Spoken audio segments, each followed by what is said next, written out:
Bonjour à vous. Aujourd'hui, je viens vous faire cette petite vidéo pour discuter avec vous de ce qui a du sens. Parce que, en fait, pourquoi est-ce qu'aujourd'hui j'estime être une experte de la quête de sens? C'est parce que c'est vrai qu'il y a très peu de personnes qui sont complètement alignées. Donc, c'est ce que je dis souvent, hein, soit au niveau de la vitalité physique, soit au niveau de l'équilibre mental, ou soit du développement intérieur.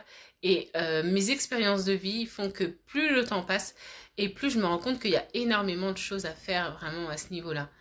Et, euh, et moi, je trouve ça quand même assez fou parce que on fait beaucoup de progrès, il y a beaucoup de choses qui se font, on évolue, à chaque fois il y a toujours des nouvelles choses technologiques qui arrivent. Mais en quoi ça a du sens en fait finalement? En quoi ça a du sens? En quoi c'est important pour nous? Comment est notre rapport à ça et qu'est-ce qu'on en fait en fait? Quel est notre avis par rapport à ça? On est complètement conditionné, ça c'est quelque chose dont on a de plus en plus conscience et c'est une bonne chose. Mais il y a encore des personnes qui sont à des années-lumière de se rendre compte de se rendre compte de ça. Et c'est quand même assez triste parce que en fait, euh, quand on n'est pas aligné, quand on n'est pas dans ses valeurs, quand on n'est pas dans ce qui est important pour nous, ce qui nous fait vibrer, bah, on se détourne de notre chemin en fait, hein. C'est un peu comme quand on est avec un GPS et qu'en fait le GPS nous indique la route et qu'en fait on voit que la petite voiture s'éloigne de la trajectoire. Bah, c'est exactement ça. On est là pour suivre vraiment une mission. Après, ce qui est important de savoir, c'est que on n'y arrive pas du jour au lendemain. Ça, c'est très très important de le savoir, c'est que ça, c'est un c'est un cheminement.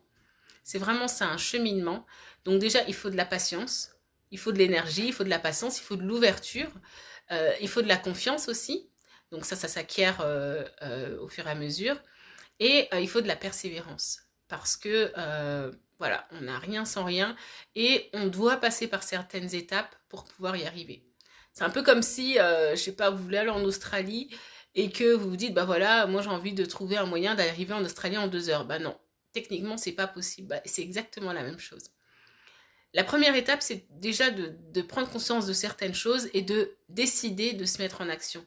Et après, tout va s'accorder en fait finalement à votre décision. Parce que parfois, en fait, on dit, bah oui, mais mon entourage, ils sont pas du tout dedans, ou bah en fait, bah j'ose pas faire ci, ou qu'est-ce qu'on va dire de moi, ou alors, je sais pas moi, ouais, mais j'ai pas le temps de faire ça, mes finances me permettent pas et tout. En fait, non, la première décision à prendre, c'est d'acter. Et après, en fait, la partie confiance, elle est en lien avec l'univers parce que dès que vous actez quelque chose, après tout conspire en fait à à ce que vous alliez vers cet objectif-là en fait. C'est vraiment ça, c'est hyper important à savoir. Donc surtout restez connecté à ce que vous aimez faire, restez connecté à vos rêves, à vos objectifs, à ce qui a du sens pour vous, à ce qui est naturel, à ce qui vous appelle en fait tout simplement. Parce que ben c'est ce pourquoi vous êtes fait. On a besoin de vous parce que des fois quand on voit en fait l'humanité, on se rend compte à quel point il y a des besoins qui sont évidents. Donc on a besoin de vous, on a besoin de chacun d'entre nous et du coup ne perdez pas trop de temps à vous éloigner de ce chemin. Restez sur le chemin et cheminez. Chaque jour, faites des petites actions, faites des choses, avancez surtout, ne stagnez pas. Parce que quand on stagne, souvent, c'est là que bah, ça devient, ça devient, comment dire, ça perd en fait au niveau de l'énergie, ça devient moins fluide, ça devient moins productif, actif, hein, tout ce que vous voulez. Donc surtout, surtout, mettez-vous en action, euh, et allez vers ce que vous aimez faire, allez vers votre mission. C'est ce pourquoi vous êtes fait, c'est ce pourquoi vous êtes là. Voilà, à très bientôt. Bon courage surtout et gardez le cap, gardez la foi.